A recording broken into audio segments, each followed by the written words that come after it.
A chuva caía com violência na marquise onde eu estava, encharcada, descalça, tremendo de frio e de choque. Meu marido tinha acabado de me colocar para fora de casa, sem explicação, sem piedade. Apenas abriu a porta e disse: "Sai um pouco, a gente conversa depois." Eu fiquei ali, como uma idiota, tentando entender o que tinha acontecido, quando a campainha tocou. Uma mulher que eu nunca tinha visto entrou na minha casa. E ele a beijou. Naquele momento, algo dentro de mim simplesmente morreu. Meu nome é Ana Carolina. Tenho 42 anos. E até aquele dia, eu achava que conhecia meu casamento. Achava que conhecia meu marido. Por 15 anos, construí uma vida ao lado de Rogério. 15 anos de cafés da manhã preparados, de roupas lavadas e passadas, de jantares em família que eu organizava com todo cuidado. 15 anos acreditando que aquele homem, por mais distante que tivesse ficado nos últimos tempos, ainda era meu companheiro, meu parceiro, a pessoa com quem eu havia jurado dividir a vida inteira.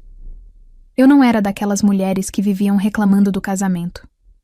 Pelo contrário, sempre me orgulhei de ter segurado a barra sozinha quando as coisas ficaram difíceis. Quando ele perdeu o emprego e passou meses no sofá, sem ânimo para procurar outra coisa, fui eu quem segurou as contas. Quando a mãe dele ficou doente e precisou de cuidados, fui eu quem cuidou dela como se fosse minha própria mãe. Eu sempre estive ali, firme, presente, acreditando que amor era isso, permanecer, mesmo quando tudo parece pesado demais. Mas nos últimos 6 meses alguma coisa tinha mudado. Rogério começou a sair mais. Trabalho, ele dizia. Reuniões com clientes, inventava. Chegava tarde, cheirando a um perfume diferente que eu fingia não notar, porque tinha medo do que poderia descobrir se perguntasse. O telefone dele vivia com a tela virada para baixo. As conversas ficaram curtas, mecânicas. Ele mal me olhava nos olhos. E eu? Eu fingia que estava tudo bem, porque é isso que a gente faz, não é?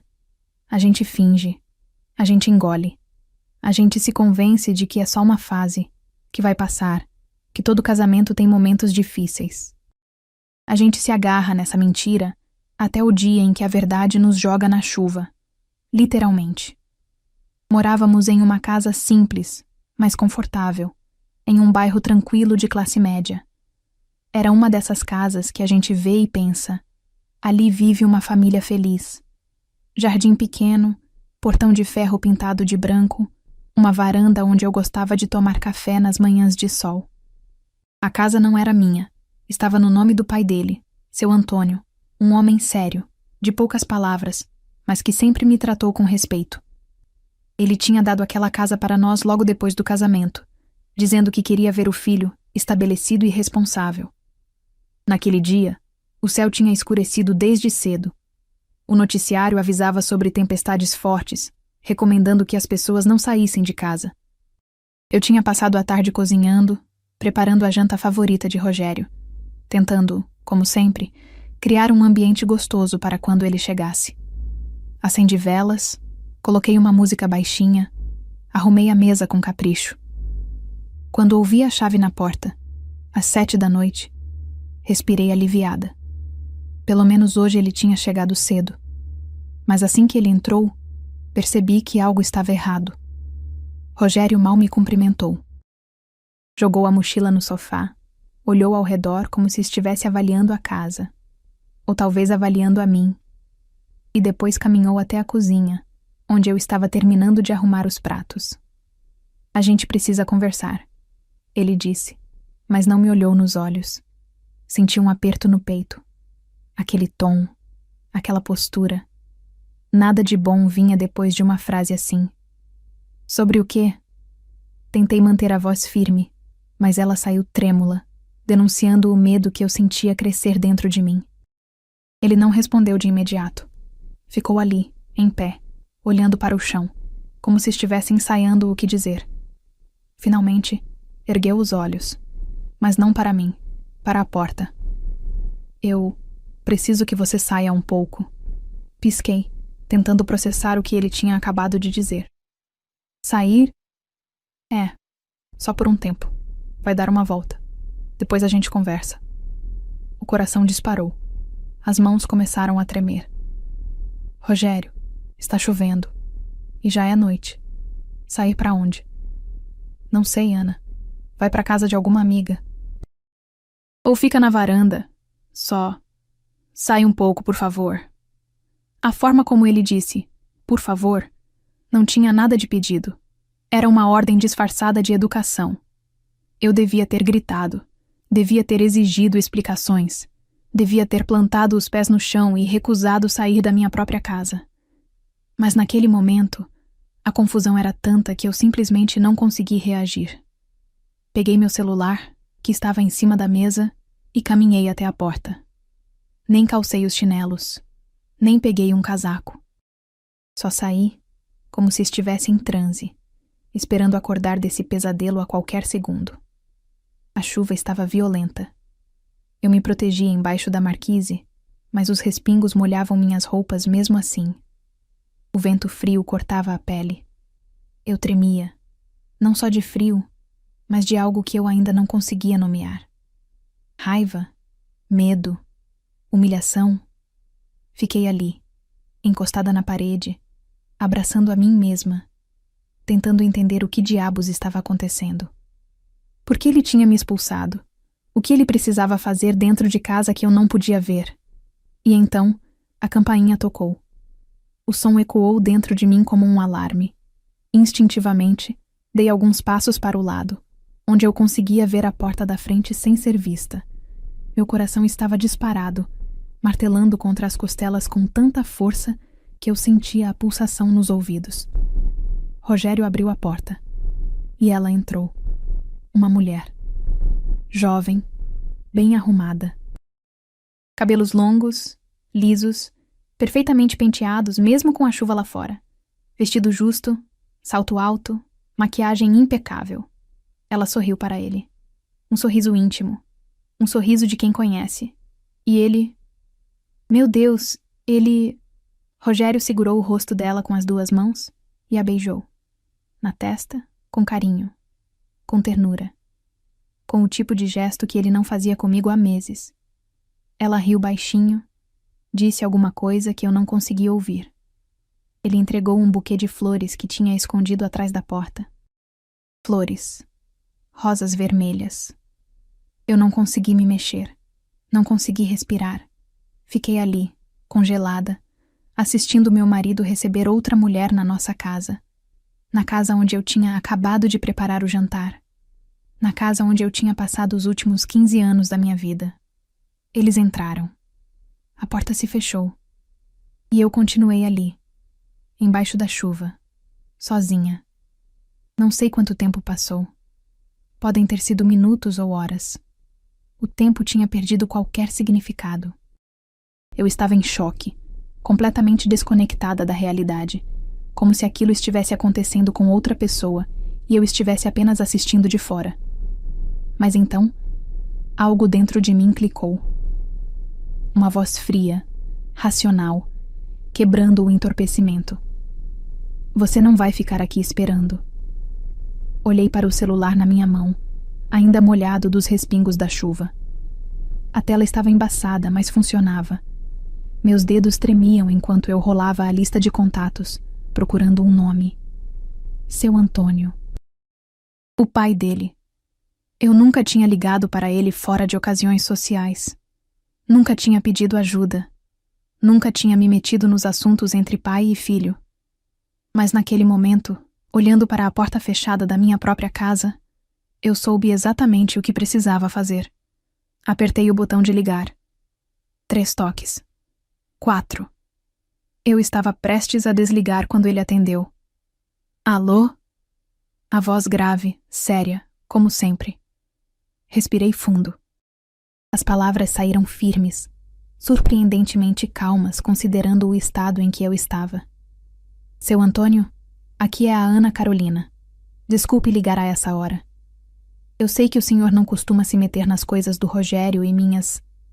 Mas achei que precisava saber. Fiz uma pausa, sentindo a garganta apertar. Seu filho acabou de me expulsar de casa para receber outra mulher. Silêncio do outro lado. Um silêncio pesado, carregado. Depois apenas 2 palavras. Mas 2 palavras que mudaram tudo. Volta para dentro. Eu resolvo. E antes que eu pudesse responder, ele desligou. Se você está me acompanhando até aqui, por favor, se inscreva no canal. Deixe seu like. Isso me ajuda muito a continuar trazendo essas histórias para vocês. E me conta nos comentários. Que horas você está assistindo e de que cidade? Eu quero saber quem está comigo nessa jornada. Vamos juntos até o final. Fiquei ali parada, olhando para o celular na mão, tentando processar o que tinha acabado de acontecer. Seu Antônio nunca tinha sido um homem de muitas palavras, mas quando falava, todo mundo ouvia. E aquele tom que ele usou, firme, decidido, sem espaço para questionamento, me disse tudo o que eu precisava saber.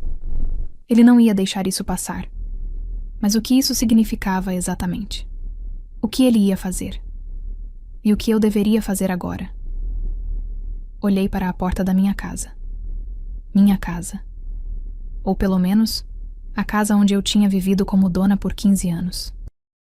A casa onde eu tinha acordado toda manhã, preparado café, cuidado de cada detalhe. A casa que naquele momento tinha uma mulher desconhecida lá dentro, provavelmente sentada no sofá que eu tinha escolhido, bebendo em copos que eu tinha lavado. A raiva começou a subir. Não como uma explosão, mas como fogo lento, queimando do estômago para cima, esquentando cada centímetro do meu corpo, até eu sentir as bochechas arderem. Como ele teve coragem? Não. A pergunta certa era: como eu deixei? Porque eu tinha deixado. Tinha ignorado os sinais. Tinha fingido que não via. Tinha escolhido acreditar nas mentiras porque a verdade era assustadora demais para encarar. Eu me lembrava da primeira vez que senti aquele incômodo no peito. Foi há uns 7 meses. Rogério tinha começado a ir para a academia. De repente. Do nada. Um homem que passava os fins de semana inteiros no sofá, reclamando de cansaço, acordou um dia dizendo que precisava cuidar da saúde. Na época, eu até achei bom. Pensei que fosse um sinal de que ele estava melhorando, saindo daquela fase de apatia que tomou conta dele depois que conseguiu o emprego novo. Eu até incentivei. Comprei roupas de treino para ele, separei dinheiro para a mensalidade, elogiei quando ele voltou dizendo que tinha dado tudo de si no treino. Mas aí vieram os outros sinais.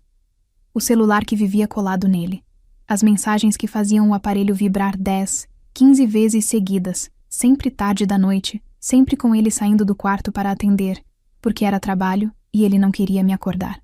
As saídas extras, as reuniões que se estendiam até a madrugada, o cheiro de perfume que não era o dele, e que definitivamente não era meu. E o pior, a forma como ele tinha parado de me tocar. Não era só sexo, era tudo. Ele não passava mais a mão no meu ombro quando a gente assistia TV. Não me beijava de bom dia. Não segurava minha mão quando a gente saía. Era como se eu tivesse me tornado invisível. Um móvel, uma presença que ele tolerava porque ainda dividia o mesmo espaço, mas que não despertava mais nenhum sentimento. Eu tentei conversar. Deus sabe que eu tentei. Você anda diferente, eu disse uma noite, depois de juntar coragem durante dias inteiros. É trabalho. Estou estressado, ele respondeu, sem nem tirar os olhos do celular. A gente podia sair um dia desses, jantar fora, como a gente fazia antes. Depois, Ana. Agora não dá. Então quando? Porque parece que você não tem tempo para mim. Ele suspirou. Aquele suspiro cansado, de quem acha que está sendo importunado. Você está sendo dramática. Eu só preciso de espaço. Espaço. Essa palavra me perseguiu por semanas. O que significava espaço?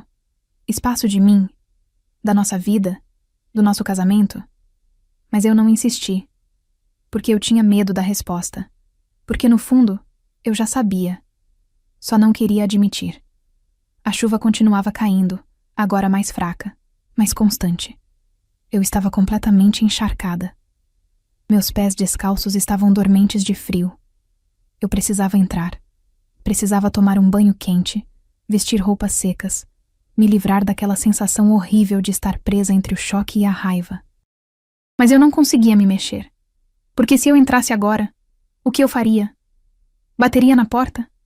Invadiria a minha própria casa gritando? Faria uma cena? E então, ele ia se desculpar? Ia expulsar a mulher? Ia me implorar perdão? Não. Eu conhecia Rogério bem o suficiente para saber que ele não ia fazer nada disso. Ele ia ficar bravo. Ia me acusar de estar descontrolada, de estar fazendo tempestade em copo d'água. Ia virar a situação, como sempre fazia, até que de alguma forma eu acabasse pedindo desculpas por ter ficado chateada. Não dessa vez. Eu não sabia o que seu Antônio ia fazer, mas eu sabia uma coisa. Eu não ia entrar naquela casa hoje. Não ia me rebaixar a bater na porta da minha própria casa implorando para entrar.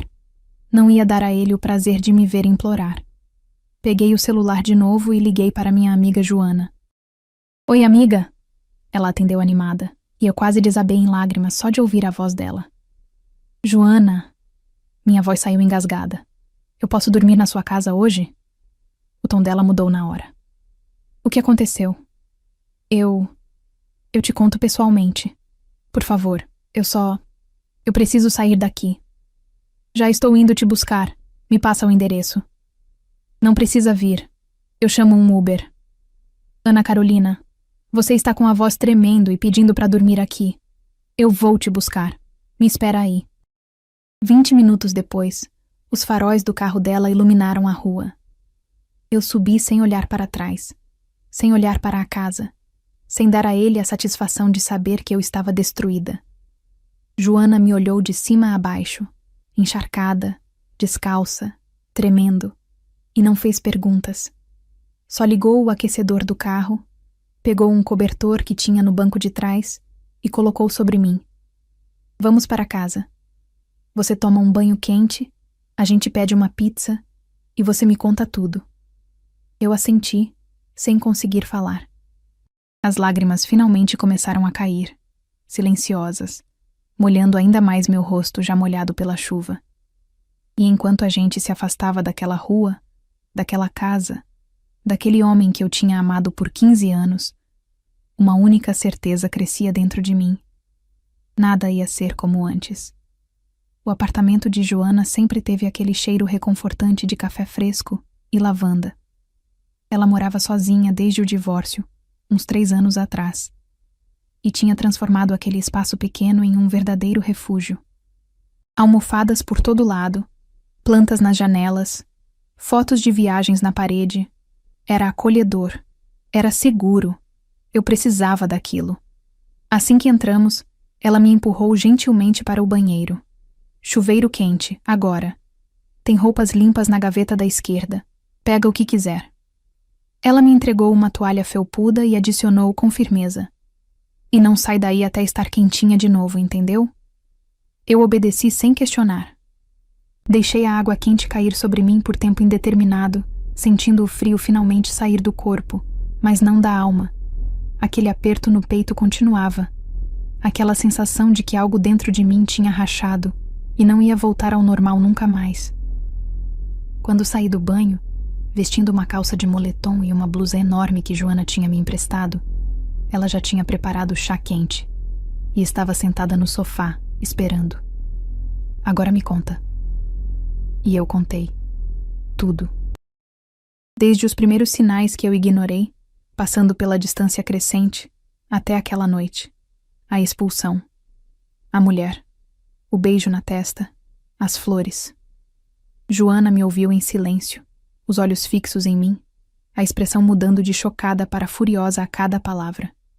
Quando terminei, ela respirou fundo, como se estivesse tentando conter um vulcão prestes a explodir. Aquele desgraçado. A voz dela saiu baixa, controlada, mas carregada de raiva. Ele te botou pra fora, na chuva. Pra receber outra mulher? Eu assenti, sentindo as lágrimas voltarem. Ana, você não vai voltar pra lá. Você não vai. Eu não sei o que fazer, Joana. Minha voz saiu pequena, quebrada. Aquela casa é minha vida. Tudo que eu construí está lá. Minha roupa, minhas coisas, minha história. Sua história? Joana se inclinou para a frente, pegando minhas mãos. Amiga, sua história não está naquela casa. Está em você. E você não precisa de um homem que te humilha desse jeito para ter uma vida. Mas eu não sei viver sozinha. Eu nunca vivi sozinha. Você não está sozinha. Você tem eu, tem suas amigas, tem sua família. Ela apertou minhas mãos. E você é muito mais forte do que pensa. Você só esqueceu disso porque passou anos deixando ele te diminuir. As palavras dela acertaram em cheio. Eu tinha esquecido. Tinha esquecido quem eu era antes de me tornar a mulher de Rogério. Antes de moldar minha vida inteira ao redor dele, dos desejos dele, das necessidades dele. O celular vibrou no meu colo. Era ele. Rogério. Onde você está? Senti o estômago revirar. A audácia. A completa falta de vergonha. Rogério. Ana, não faz drama, volta pra casa. Rogério. A gente precisa conversar sobre isso como adultos. Joana leu as mensagens por cima do meu ombro e bufou. Como adultos? Ele quer falar como adultos? Ela pegou meu celular da minha mão. Deixa eu responder. Joana, não. Mas ela já estava digitando. Ana via Joana. Adultos não expulsam a esposa de casa para receber amante. Fica com ela. Eu não volto. Enviou. E bloqueou o número. Pronto. Agora você respira, dorme e amanhã a gente pensa no próximo passo. Mas eu mal consegui dormir naquela noite.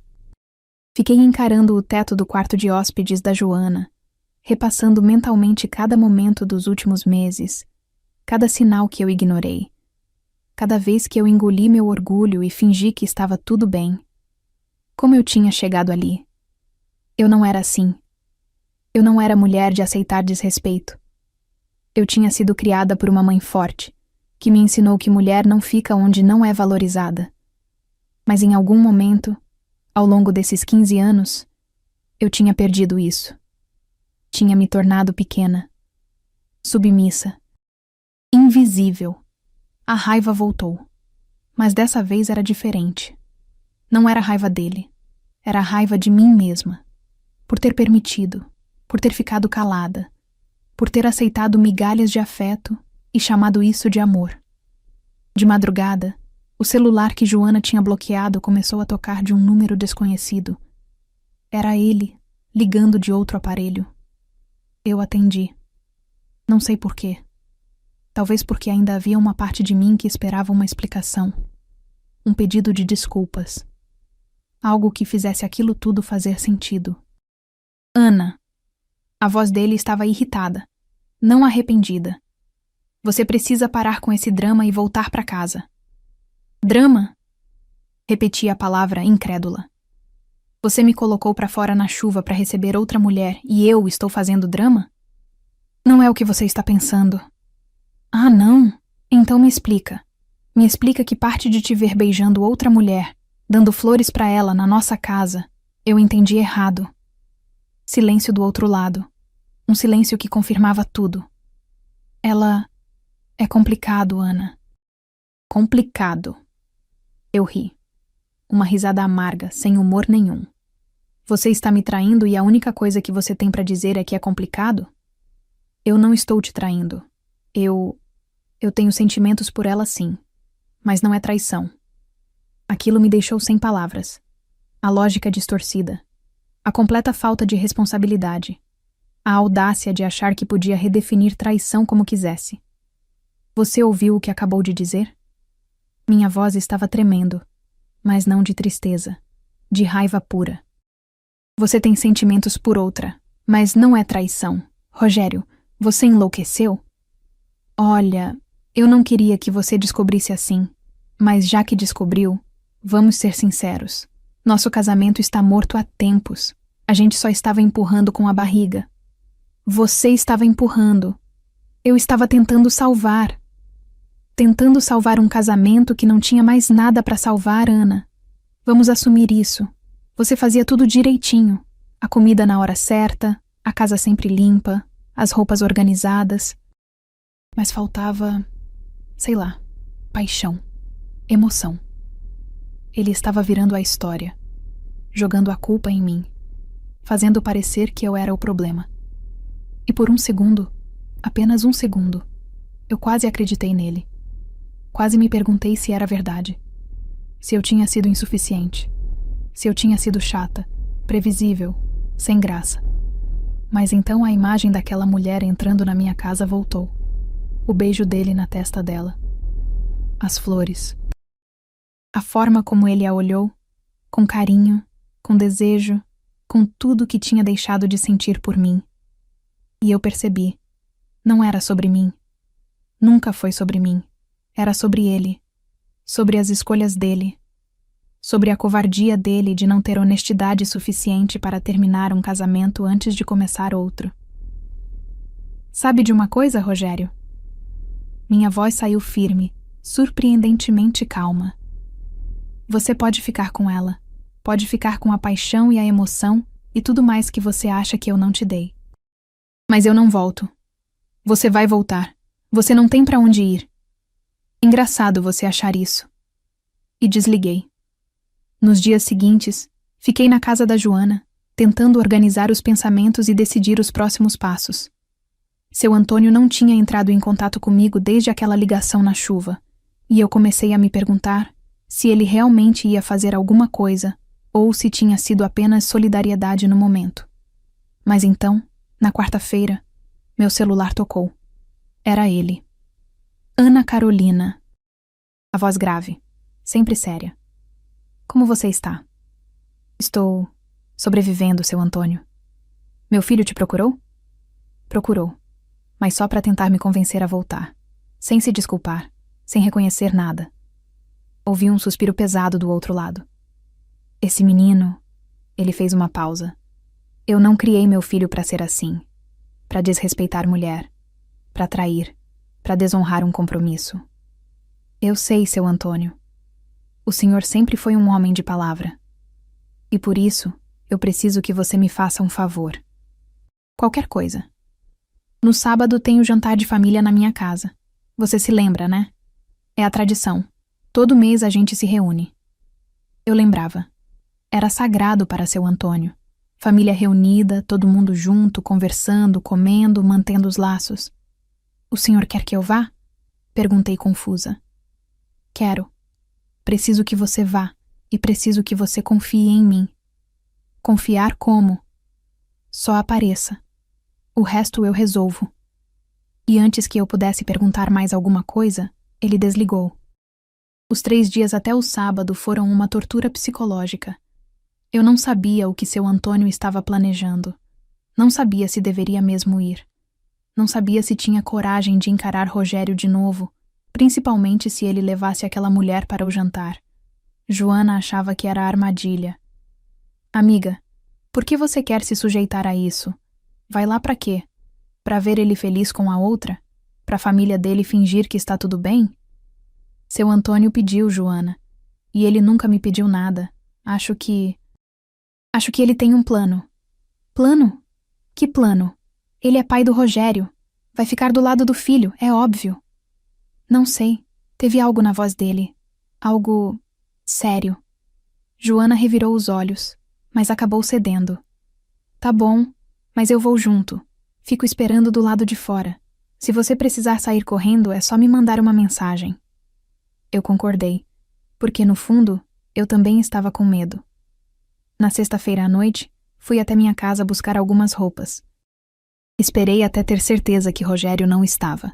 Ele sempre ia para a academia nesse horário. Entrei rapidinho, peguei o que precisava e saí.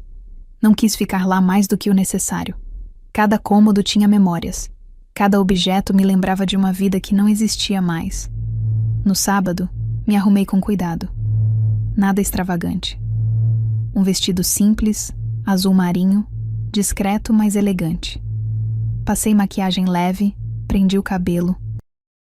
Eu queria estar apresentável, mas não queria parecer que estava tentando impressionar ninguém. Joana me levou até a casa de seu Antônio às 6 da tarde. Era uma casa grande, antiga, cheia de história. O tipo de casa onde gerações inteiras tinham crescido. Tinha um jardim imenso na frente e uma varanda enorme onde seu Antônio gostava de sentar para tomar chimarrão. Boa sorte, Joana disse, apertando minha mão. Qualquer coisa mesmo, você me manda mensagem. Obrigada. Por tudo. Desci do carro, respirei fundo e toquei a campainha. Quem abriu foi Dona Marta, esposa de seu Antônio, uma senhora doce, de cabelos grisalhos e sorriso acolhedor. Assim que me viu, o rosto dela se iluminou. Ana, que bom que você veio. Ela me abraçou forte, como se eu fosse sua própria filha. Entra, entra. Todo mundo já está aqui. Todo mundo. Entrei na sala de jantar e meu coração disparou. Rogério estava ali, sentado à mesa, de camisa social e calça jeans. E ao lado dele, próxima demais, estava ela, a mulher. Morena, bonita, sorridente, conversando com uma das primas dele como se fizesse parte da família havia anos. Ele me viu. Nossos olhares se cruzaram por um breve segundo. Vi surpresa no rosto dele. Depois, algo que parecia desconforto. Talvez até um pouco de medo. Bom, que sentisse.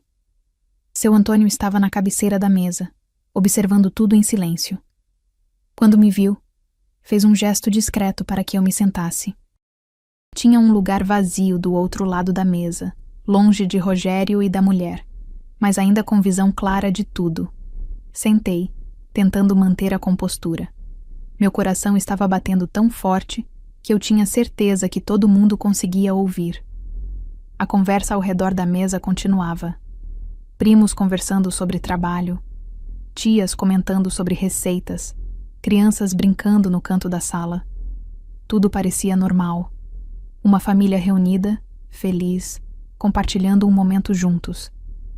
Menos que nada era normal. Nada mesmo. Pessoal, seu Antônio bateu levemente o garfo no copo, chamando a atenção de todos. O barulho ecoou pela sala. As conversas cessaram. Todo mundo se virou para ele. Antes de começarmos, eu gostaria de fazer um brindis. Dona Marta distribuiu as taças de vinho. Quando chegou em mim, ela apertou meu ombro gentilmente, um gesto silencioso de apoio. Eu olhei para ela e vi que ela sabia. Ela sabia de tudo. Seu Antônio ficou de pé, segurando a taça. Ele estava sério.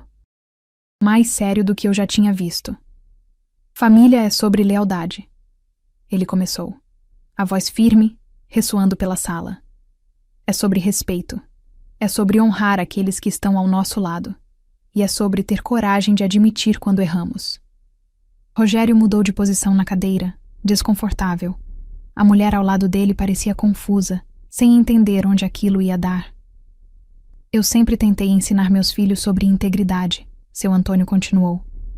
Sobre fazer a coisa certa, mesmo quando é difícil. Sobre tratar as pessoas, especialmente aquelas que amamos, com dignidade. O clima na sala tinha mudado. As pessoas começaram a perceber que aquilo não era um brindis comum. E por isso, ele fez uma pausa, os olhos fixos em Rogério. Eu preciso dizer que estou profundamente envergonhado. Silêncio absoluto. Envergonhado pelo que meu filho fez.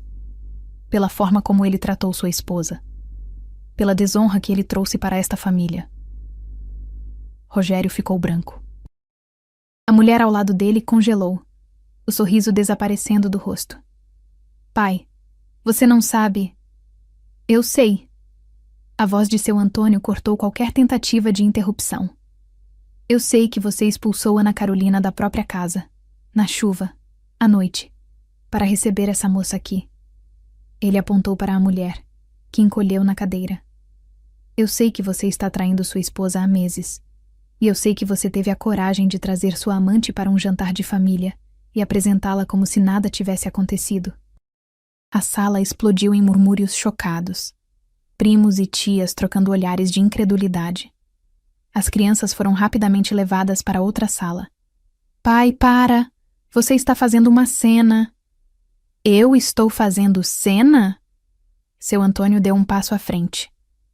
Você colocou sua esposa para fora de casa e eu estou fazendo cena? Rogério se levantou, claramente tentando manter algum controle da situação. Nossa relação já estava acabada. Eu e Ana não tínhamos mais nada. Não tínhamos nada? Repeti, minha voz finalmente saindo. Todos os olhos se viraram para mim. Você decidiu isso sozinho? Ou você simplesmente achou mais fácil começar outra coisa sem ter a decência de terminar a primeira? Ana, você sabe que a gente...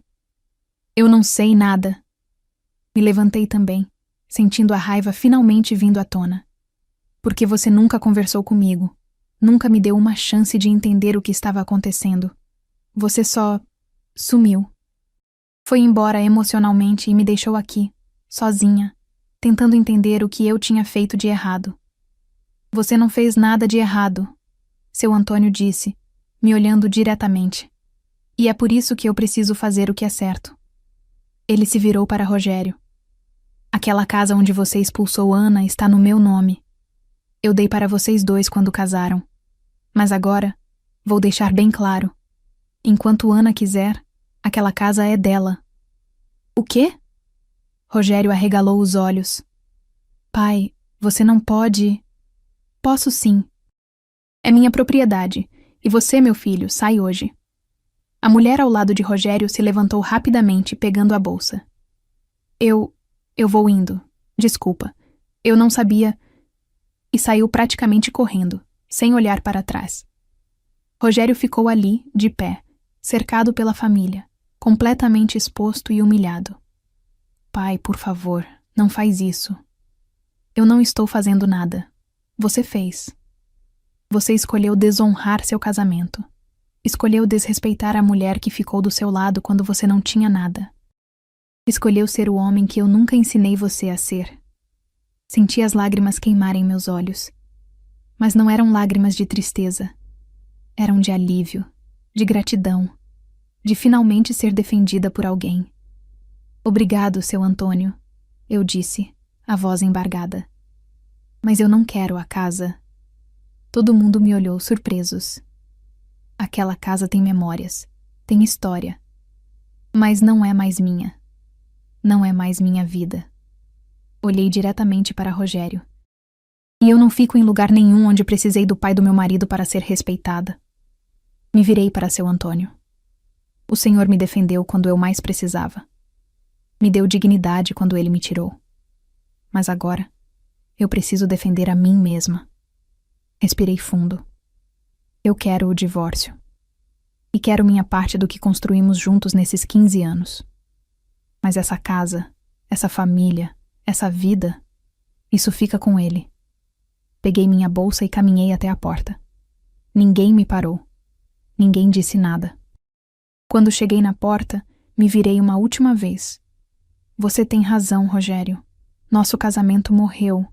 Mas não foi porque faltava paixão, foi porque você escolheu matar. E saí. A chuva tinha começado de novo, mas dessa vez eu não estava correndo dela. Eu estava caminhando através dela, de cabeça erguida. Joana estava esperando no carro como tinha prometido. Assim que me viu saindo da casa, ela saiu do veículo e correu até mim. O que aconteceu? Você está bem? Precisa que eu entre lá e... Está tudo bem. Eu a interrompi, e pela primeira vez em dias era verdade. Entrei no carro, ainda processando tudo o que tinha acontecido. Seu Antônio tinha me defendido publicamente. Tinha exposto o filho dele na frente da família inteira. Tinha me dado a casa, e eu tinha recusado. Tinha escolhido minha dignidade ao invés de propriedade. Você não acredita no que aconteceu lá dentro. Comecei a contar enquanto Joana dirigia de volta para o apartamento dela. Quando terminei de relatar cada detalhe, ela estava boquiaberta. O sogro fez isso? Na frente de todo mundo? Fez. E você precisava ver a cara do Rogério. Ele ficou em choque. Acho que nunca imaginou que o pai dele fosse me defender desse jeito. E você recusou a casa? Joana me olhou de relance. Amiga, você tem certeza? Tenho. Aquela casa não é mais minha, Joana. Eu não consigo voltar lá e fingir que aquilo nunca aconteceu. Cada cômodo vai me lembrar dele, dela, de tudo. Mas é seu direito. Você viveu lá 15 anos. Eu sei, mas eu preciso recomeçar de verdade, do zero. E ficar naquela casa seria ficar presa no passado. Joana assentiu, pegando minha mão. Então a gente vai fazer isso juntas. Vamos começar do zero. Nos dias seguintes, mergulhei de cabeça na logística do divórcio. Não foi fácil. Rogério estava resistindo, tentando negociar, tentando me convencer a pensar melhor. Mas eu não tinha mais nada para pensar. Minha decisão estava tomada. Contratei uma advogada, doutora Beatriz, uma mulher de uns 50 anos, experiente, direta, e que não aceitava enrolação de ninguém. Logo na primeira consulta, ela me olhou nos olhos e disse: "Você quer brigar por tudo ou quer resolver rápido?" "Quero o que é meu. Nem mais, nem menos." "Perfeito. Então vamos fazer assim." Ela montou um inventário de tudo que havíamos adquirido durante o casamento. Não era muito. A casa era do seu Antônio. O carro estava no nome dele. Mas havia algumas economias, móveis, eletrodomésticos, investimentos pequenos que tínhamos feito juntos. "Você tem direito à metade de tudo isso," doutora Beatriz explicou. "E pela duração do casamento e pela situação de traição, você pode pedir pensão temporária também." "Eu não quero pensão. Só quero o que é justo." "Ana, você abandonou uma carreira para sustentar esse casamento. Você tem direito a ser compensada por isso." Era verdade. Eu tinha trabalhado como professora antes de casar, mas quando Rogério perdeu o emprego há alguns anos, fui eu quem sacrificou minha carreira para dar estabilidade financeira. Fiz bicos, dei aulas particulares, economizei cada centavo. Quando ele se recuperou financeiramente, eu já estava desconectada do mercado de trabalho. Tinha perdido o timing, as conexões, a atualização profissional. "Tá bom," concordei finalmente. "Então vamos pedir o que é justo." O processo de divórcio foi doloroso, não pela perda do casamento. Aquilo já tinha morrido há tempos, mas pelo confronto com a realidade de quem Rogério realmente era. Ele contestou tudo. Alegou que eu não tinha contribuído financeiramente o suficiente. Disse que a casa era do pai dele, e por isso eu não tinha direito a nada relacionado a ela. Tentou diminuir o valor dos bens compartilhados. Em uma das audiências, ele chegou a dizer que eu era interesseira e que sempre tinha vivido às custas dele. Foi como um tapa na cara. 15 anos cuidando da casa, da família, da mãe dele. 15 anos abrindo mão dos meus sonhos para apoiar os dele. E agora eu era interesseira. Doutora Beatriz viu a expressão no meu rosto e colocou a mão no meu braço. "Respira. Ele está tentando te desestabilizar. Não deixa." Mas era difícil, muito difícil. Ver alguém que você amou tentando te destruir em tribunal, distorcendo sua história, transformando cada ato de amor em munição contra você. Nas semanas que seguiram, me concentrei em reconstruir minha vida. Comecei a procurar emprego na área de educação, atualizei meu currículo, fiz alguns cursos online para me requalificar. Não foi fácil. Muitas portas se fecharam. Muitas entrevistas onde ouvi que eu estava afastada do mercado há tempo demais, ou que minha idade era um problema. Mas eu não desisti, porque desistir significaria dar razão a Rogério. Significaria aceitar que eu realmente era insignificante, dependente, incapaz, e eu não era nada disso. Joana foi minha rocha durante todo esse processo. Me incentivou, me apoiou, me lembrou da minha força quando eu estava prestes a esquecer. "Você é incrível, Ana." Ela dizia sempre que me via desanimada. "Olha tudo que você já passou, e ainda está de pé. Isso não é força? Isso não é coragem?" E aos poucos, eu comecei a acreditar nela. Comecei a me olhar no espelho e ver não uma mulher traída e destruída, mas uma mulher que sobreviveu. Uma mulher que escolheu sua dignidade acima de tudo. Uma mulher que estava recomeçando. 3 meses depois do jantar na casa de seu Antônio, recebi uma ligação dele. "Ana Carolina, como você está?" Estou bem, seu Antônio, melhorando a cada dia. Que bom ouvir isso. Ele fez uma pausa. Eu queria te pedir desculpas. Pelo meu filho, pelo que ele te fez. O senhor não precisa pedir desculpas por ele. Preciso sim, porque eu criei ele. E em algum lugar, eu falhei. O senhor não falhou. O senhor me defendeu quando ninguém mais fez. O senhor me deu dignidade quando ela tinha sido tirada de mim. Eu sou eternamente grata por isso. Você é uma mulher de valor, Ana. Sempre foi. Espero que você nunca esqueça disso. Quando desliguei, chorei. Mas eram lágrimas de gratidão. Gratidão por ter encontrado força onde eu achava que não tinha mais. Gratidão por ter pessoas que acreditavam em mim quando eu mesma duvidava. O divórcio foi finalizado 4 meses depois daquela noite de chuva. Ficou decidido que eu receberia metade dos bens compartilhados e uma pensão temporária de 1 ano para me reestabelecer financeiramente. Não era muito, mas era justo. Rogério não apareceu na última audiência. Mandou o advogado. Não quis me ver. Talvez por vergonha, talvez por covardia. Tanto faz. Quando saí do tribunal, com os documentos do divórcio na mão, senti algo estranho. Não era tristeza.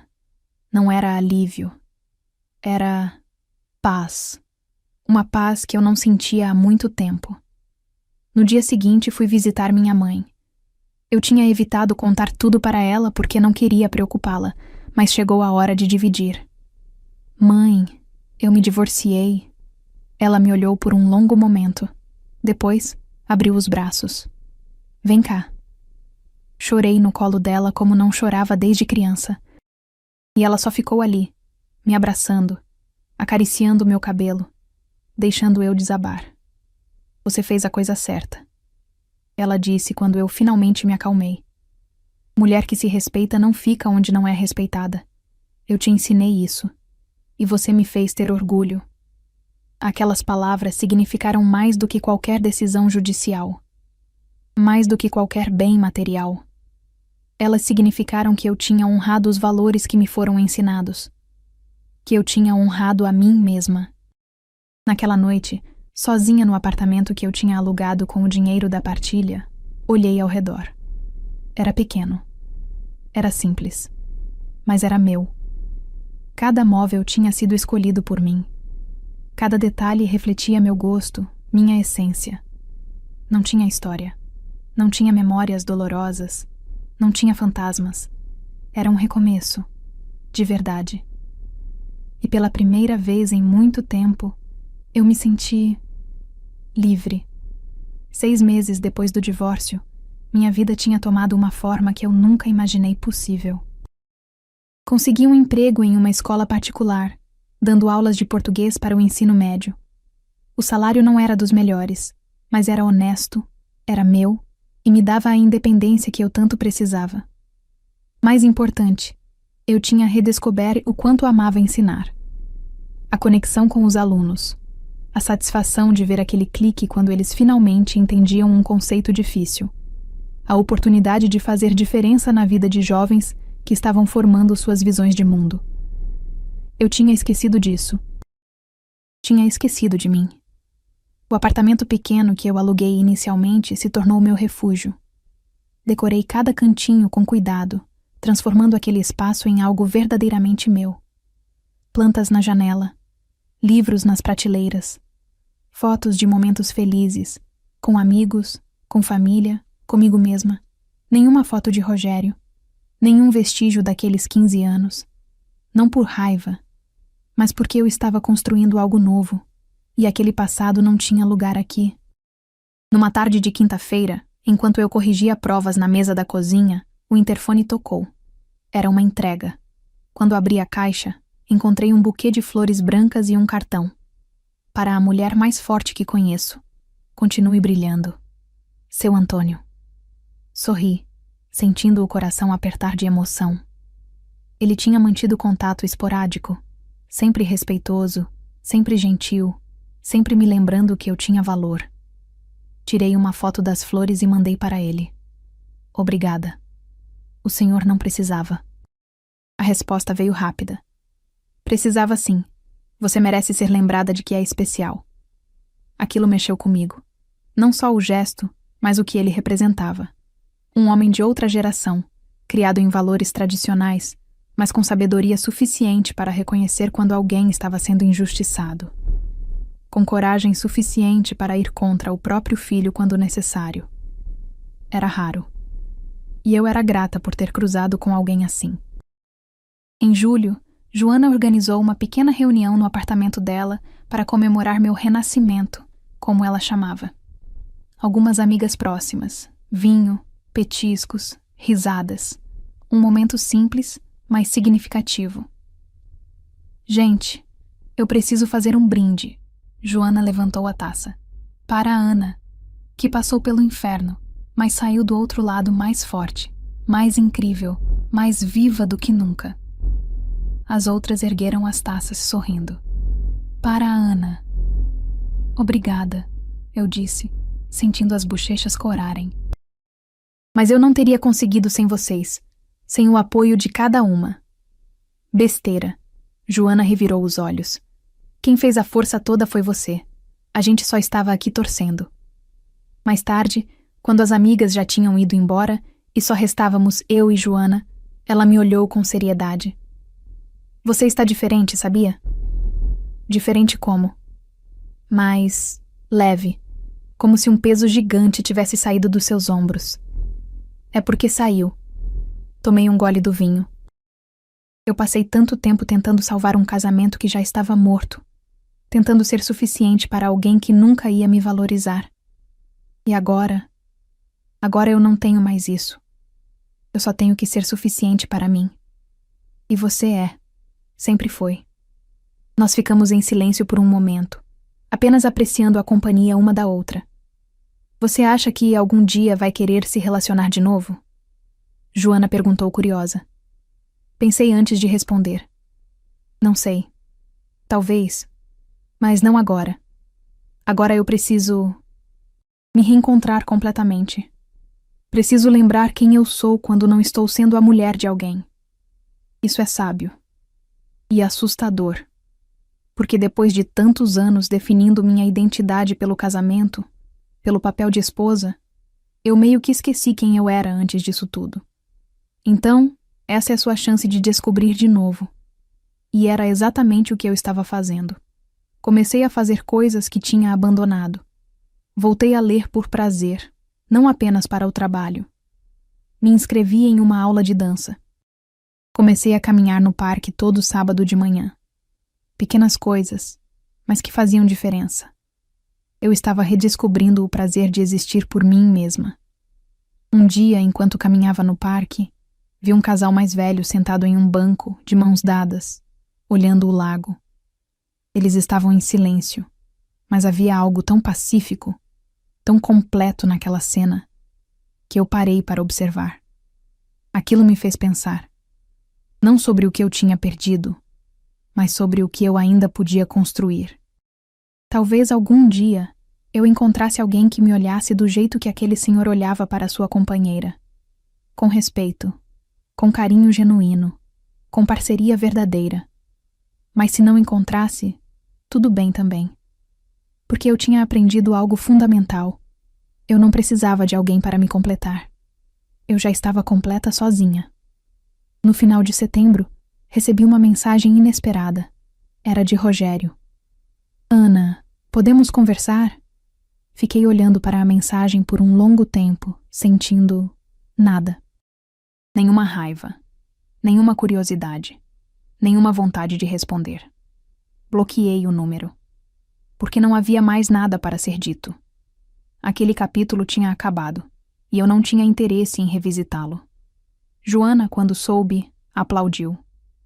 Essa é minha amiga, firme e forte. Não tem sentido, né? Ele teve a chance de conversar, de explicar, de se desculpar. Mas escolheu ser covarde. Agora, meses depois, quer conversar? Para quê? Para aliviar a consciência dele? Não, obrigada. Você cresceu demais, amiga. Tô impressionada. E eu tinha mesmo crescido. Não só tinha sobrevivido à tempestade, tinha aprendido a dançar na chuva. Na escola, meus alunos começaram a perceber a mudança também. Alguns até comentaram que eu estava mais feliz, mais animada. Uma aluna, Beatriz, de 17 anos, ficou depois da aula um dia. Professora, posso fazer uma pergunta pessoal? Claro. A senhora parece diferente, mais leve. Aconteceu alguma coisa boa? Sorri. Aconteceu sim. Eu me reencontrei. Ela me olhou, confusa. Como assim? Às vezes a gente se perde em relacionamentos, em expectativas, em papéis que a gente acha que precisa cumprir. E aí, quando tudo desmorona, a gente tem a chance de se reconstruir, de escolher quem a gente quer ser. Foi isso que aconteceu comigo. A senhora se separou? Me divorciei. E foi a melhor decisão que eu já tomei. Beatriz assentiu, pensativa. Minha mãe está pensando em se separar. Mas ela tem medo. Diz que não sabe viver sozinha. A sua mãe vai ficar bem. Ela é mais forte do que imagina. A gente sempre é. Quando Beatriz saiu, fiquei pensando naquela conversa. Quantas mulheres estavam presas em relacionamentos ruins por medo, por insegurança, por acreditarem que não conseguiriam sobreviver sozinhas? Eu tinha sido uma delas. Mas não era mais. E se minha história pudesse inspirar nem que fosse uma pessoa a ter coragem de escolher sua própria dignidade, então tudo valeu a pena. Dezembro chegou trazendo aquele clima característico de fim de ano. As ruas decoradas, as pessoas mais apressadas, aquela sensação de encerramento e recomeço ao mesmo tempo. Eu estava diferente. Completamente diferente da mulher que tinha sido expulsa de casa na chuva quase um ano atrás. Meu apartamento agora estava decorado para o Natal. Uma árvore pequena no canto da sala, luzes nas janelas, aquela atmosfera acolhedora que eu tinha criado com tanto carinho. Era simples, mas era meu. E pela primeira vez em muito tempo, eu estava ansiosa pelas festas de fim de ano. Não por obrigação, mas por querer realmente celebrar. A escola tinha fechado para as férias, o que me deu tempo para refletir sobre tudo o que tinha acontecido no último ano. Foi transformador, doloroso, assustador, mas necessário. Eu tinha perdido um casamento, mas tinha ganhado a mim mesma. Tinha perdido uma casa, mas tinha construído um lar verdadeiro. Tinha perdido a ilusão de um amor que nunca foi real. Mas tinha encontrado amor próprio, que era infinitamente mais valioso. Seu Antônio me ligou alguns dias antes do Natal. Ana Carolina, como você está? Preparada para as festas? Estou, seu Antônio. E o senhor? Bem. A família toda vai se reunir aqui de novo, como sempre. Ele fez uma pausa. Eu queria te fazer um convite. Meu coração deu um pulo. Convite? Queria que você viesse passar o Natal aqui com a gente. Você faz parte desta família, independente do que aconteceu. Senti os olhos marejarem. Seu Antônio, eu agradeço muito, de verdade. Mas acho que não seria apropriado. O Rogério vai estar lá, presumo. Vai. Mas isso não significa que você não pertence aqui também. Eu sei. E eu sou muito grata por tudo que o senhor fez por mim, pela forma como o senhor me defendeu. Mas eu preciso seguir em frente. E estar lá seria voltar atrás. Ele suspirou. Eu entendo. Você é uma mulher sábia, Ana Carolina. E eu tenho muito orgulho da sua força. Obrigada. Por tudo. Que Deus te abençoe. E você sempre terá um lugar nesta família. Sempre. Quando desliguei, fiquei pensando na proposta. Parte de mim queria ir. Queria rever Dona Marta, os primos, as crianças. Mas eu sabia que não seria saudável. Seria me colocar em uma situação desconfortável apenas para agradar os outros. E eu não fazia mais isso. Eu não vivia mais para agradar. Vivia para ser verdadeira. No dia de Natal passei a manhã com minha mãe e meus irmãos. Foi simples, gostoso, cheio de risadas e memórias boas. À tarde, fui para a casa de Joana, onde ela tinha organizado uma confraternização com alguns amigos próximos. Para nós, as sobreviventes, Joana brindou, que em 2024 a gente continue firme, forte e dona de si. Para nós, todos repetiram. E enquanto eu olhava ao redor daquela sala, para aquelas pessoas que tinham me apoiado, que tinham acreditado em mim quando eu mesma duvidava, senti uma gratidão imensa. Eu tinha sobrevivido. Não só sobrevivido, tinha prosperado. No começo de janeiro, enquanto organizava o apartamento para o novo ano letivo, encontrei uma foto antiga de mim e Rogério. Devia ter ficado perdida em algum canto quando eu me mudei. Olhei para aquela imagem. 2 jovens sorrindo para a câmera, abraçados, parecendo felizes e apaixonados. Não senti raiva. Não senti tristeza. Só aceitação. Aquela mulher da foto era eu. Mas não era mais quem eu sou. Eu tinha evoluído, amadurecido, aprendido. E não precisava guardar aquela foto para lembrar disso. Rasguei o papel e joguei no lixo. Não por raiva, mas por libertação. Porque seguir em frente significava também deixar para trás o que não serve mais. Uma tarde, enquanto caminhava no parque fazendo minha rotina de sábado, uma mulher se aproximou. Com licença, você é professora, não é? Do Colégio Santa Clara? Sou sim. Meu filho estuda lá. Guilherme, do 2º ano. Ah, sim. Ótimo aluno. Ela sorriu. Ele sempre chega em casa falando das suas aulas.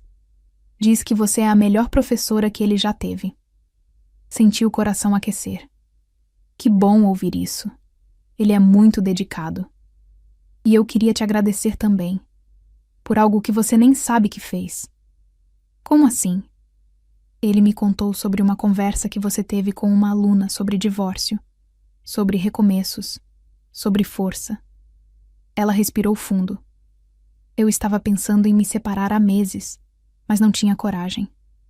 Quando o Guilherme me contou o que você disse, sobre se reencontrar, sobre escolher a própria dignidade, isso me deu forças. Eu me separei mês passado. Fiquei sem palavras.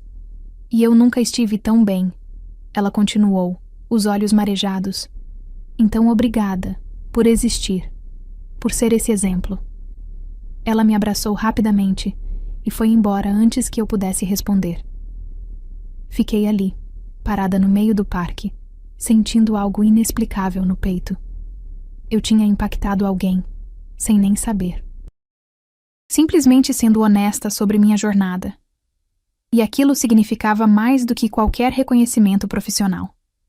Nos meses que seguiram, minha vida encontrou um ritmo constante. Trabalho, amigos, hobbies, autocuidado. Não era perfeito. Tinha dias difíceis, momentos de solidão, memórias que doíam. Mas, no geral, eu estava bem. Mais do que bem. Estava plena. Aprendi que solidão e solitude são coisas diferentes. Solidão é carência. Solitude é escolha. E eu tinha escolhido estar comigo mesma porque finalmente gostava da pessoa que eu era. Em abril, um ano depois daquela noite de chuva, recebi uma mensagem de um número desconhecido. Era a mulher. A amante. Ana, me desculpa incomodar. Eu consegui seu número com uma amiga em comum. Eu queria pedir desculpas pelo que aconteceu. Eu não sabia que vocês ainda estavam juntos quando eu me envolvi com ele. Ele disse que estavam separados. Eu fui idiota de acreditar. E quando descobri a verdade, já era tarde. Eu não estou pedindo perdão porque acho que mereço. Só queria que você soubesse que eu sinto muito. Muito mesmo. E que você não merecia nada daquilo. Olhei para a mensagem por um longo tempo. Parte de mim queria ignorar. Parte de mim queria responder com raiva, com todas as palavras duras que tinha guardado durante meses. Mas a verdade era que eu não sentia mais raiva dela. Ela tinha sido enganada também, usada, manipulada. Rogério era o problema. Sempre foi. Obrigada por pedir desculpas, mas você não me deve nada. Ele nos enganou. A ambas. Espero que você também tenha encontrado paz e que tenha aprendido a se valorizar. Ninguém merece ser a segunda escolha de ninguém. Cuide-se. Enviei e bloqueei o número. Não por maldade, mas porque aquele capítulo estava encerrado e eu não tinha interesse em revisitá-lo, mesmo que fosse para oferecer perdão. Joana, quando soube, balançou a cabeça, impressionada. Você está em outro nível, amiga. Sério mesmo. Não é nível. É só paz. Eu cansei de carregar raiva. Cansei de reviver aquela dor toda vez que penso neles. Então eu escolhi soltar. E o Rogério? Você sabe dele? Não. E não quero saber. A vida dele não me interessa mais. E era verdade. Eu tinha cortado todos os laços. Não seguia nas redes sociais. Não perguntava para ninguém. Não tinha curiosidade. Ele tinha se tornado irrelevante. E isso, de alguma forma estranha, era libertador. Hoje, quando olho para trás, vejo claramente o quanto eu cresci. Não foi fácil, não foi bonito, não foi sem dor, mas foi necessário. Porque às vezes a vida precisa nos quebrar completamente para que a gente possa se reconstruir da forma certa.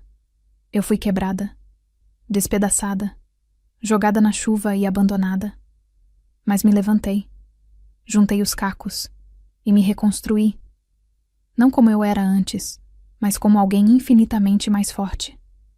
Aprendi que amor não é sobre sacrificar quem você é. É sobre ser amada exatamente por quem você é. Aprendi que casamento não é garantia de felicidade. Às vezes o divórcio é. Aprendi que recomeçar não é fracasso, é coragem. E aprendi, acima de tudo, que meu valor não depende de alguém me escolher. Meu valor sempre esteve em mim. Hoje, quase 2 anos depois daquela noite de chuva, eu sou professora respeitada, tenho meu próprio apartamento, tenho amigos verdadeiros, tenho paz. Não tenho marido. Mas tenho algo muito mais valioso. Tenho a mim mesma. E isso é mais do que suficiente. Se você chegou até aqui nessa história, muito obrigada por me acompanhar. Essa jornada foi dolorosa de contar, mas necessária. E se ela tocou você de alguma forma, se te fez refletir sobre seus próprios relacionamentos, suas próprias escolhas, então, valeu cada palavra. Deixe seu like se você gostou. Se inscreva no canal para mais relatos como esse. E me conta nos comentários.